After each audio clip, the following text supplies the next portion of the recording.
spread in the media. We're trying to give you the real news about Islam. This week, we're finishing up the history of Islam. We're going to go into part 2.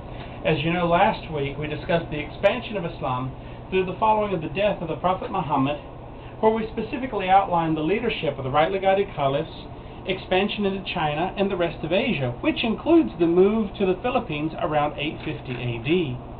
The expansion and rule in the land which later became Spain and Portugal, and the massive educational artistic advances that occurred under Muslim rule in Europe. This week, we're going to back up to a time when Muslims still ruled in Spain and discuss the advent of the Turks into Islam, and then go into the Crusades, and then follow Islam's history all the way into modern time. Now, before we go on, I want to remind you of our contact information. You can text us anytime through the week at 0922-604-4233. Again, that's 0922-604-4233. Our email address is islamradio@yahoo.com. That's islamradio@yahoo.com. Of course, you are free to text us or email us with any questions or comments or anything of that sort.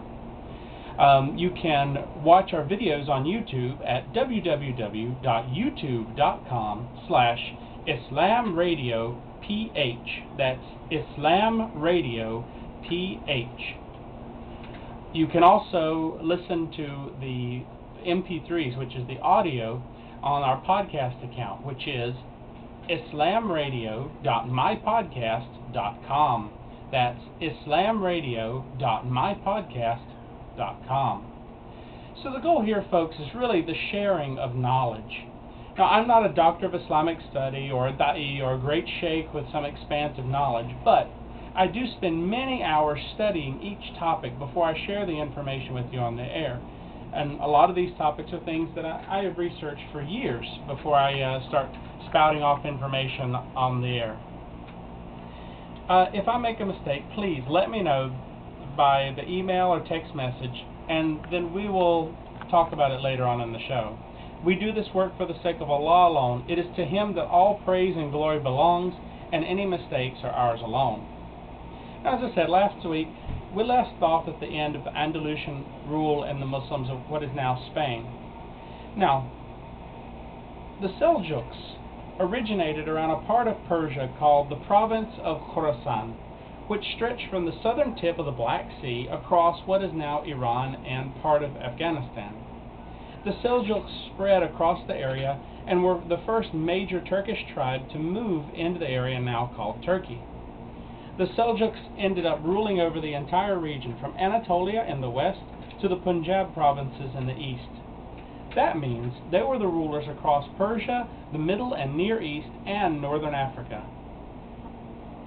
The area is now occupied by Afghanistan, Turkmenistan, Iraq, Iran, Syria, Jordan, Egypt, Palestine, Israel, and of course Turkey were all under their rule. The Seljuks immediately embraced Islam upon moving into the land and carried the message of Islam far and wide. The rule of the Seljuk Turks unified the entirety of the Islamic Empire and brought strength and order to a massive nation that had already begun to fragment along racial and tribal lines. Now, the policy of the Seljuks mirrored that of the rightly guided caliphs. That is, the permission of non-Muslims to continue worshiping as they chose, and the preservation of all holy places of Christians and Jews alongside that of Muslims. In addition, they pushed out the oppressive rulers and were welcomed with open arms and gratitude across the land of Anatolia, which later became Turkey. The Seljuks made treaties with the people who lived in the lands and lived alongside them in peace, extending protection and kind rule across the land. Now, not long after this, the Catholic Church became very nervous with the massive strength of the Muslim Empire.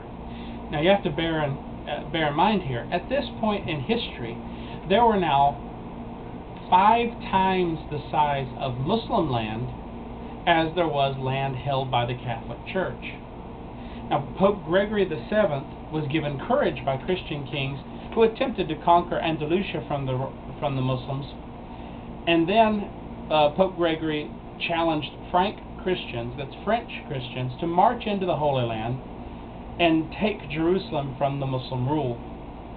Now, the amazing thing here is that as long as Jerusalem was held in Muslim rule, no Jewish or Christian sites were destroyed to build mosques.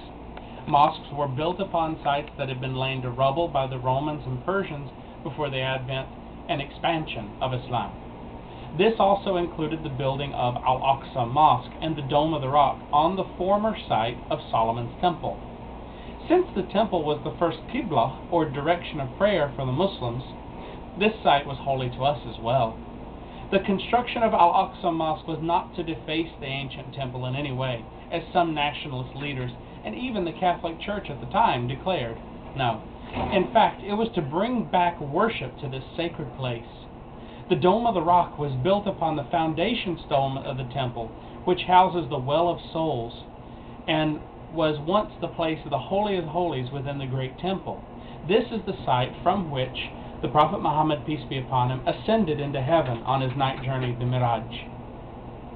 Now, during the reign of the Muslims, there was protection all the way to the end of Muslim-dominated land, given freely to all Christian and Jewish pilgrims who wished to visit holy sites in and around Jerusalem.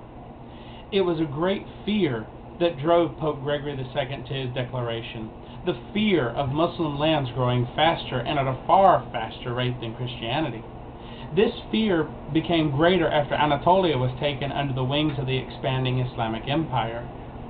The Pope initiated a grand war to claim Jerusalem, and by the end of the First Crusade, they had succeeded in destroying hundreds of years of peace and prosperity in the land.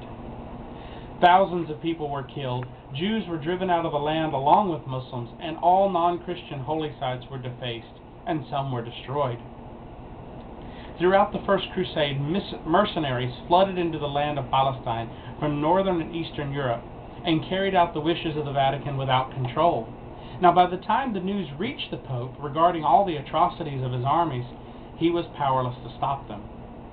Pope Gregory VII had some reservations about the concept of a holy war, but conceded in what he called a righteous violence, and went so far as to declare that no sin would be recorded for those who participated in the crusade. His successor, Pope Urban II, felt that a crusade would serve to unify Christendom, bolster the papacy, and perhaps bring the East under his control. The disaffected Germans and Normans were not to be counted on, but the heart and backbone of a crusade could be found in Urban's own homeland among the northern French. After the First Crusade, the crusading mercenaries turned their attention onto Jews and non-Catholic Christians. There was a massive slaughter of people who no longer had the protection of Muslim armies. Many bishops took non-Catholic Christians and Jews into churches to protect them from the marauding thugs until the Vatican was able to gain some sort of control and remove their strength by sending in properly trained and dedicated knights. Now, one account of the atrocities from a town called Marat in Syria states, "In Marat, our troops boiled pagan adults in cooking pots. They impaled children on spits and devoured them grilled." These were the Crusaders that did this. And when they captured Jerusalem, they killed all the Muslims inside the city, even those who had fled to the mosques for protection. And the Crusaders set fire to the Jewish synagogues and burnt all the Jews alive. It was not long after this that Imam ad-Din Zengi, a strong and faithful Turk, rose up to honor the treaties of protection that had been made between the people of the land with the Seljuk Turks. He was a firm leader who would give special protection to the wives of soldiers when sent off to war. His troops had the greatest of morale because Imad was humble and was strong, and he led a successful campaign to reclaim much of the land taken by French armies. Though he never saw Jerusalem, his actions had given courage back to the Muslims, and leadership was passed to his second son, Nur-ud-Din. Nur-ud-Din took the defense of Muslim lands and those who had been pledged protection with great seriousness. He believed intently on the right of all people to worship freely and recognized that the rampaging crusade threatened to destroy such freedom. O. Hoods, a European scholar, noted, "Jihad had to be waged to defend Islam against transgressions. Once the war was terminated, the Muslims always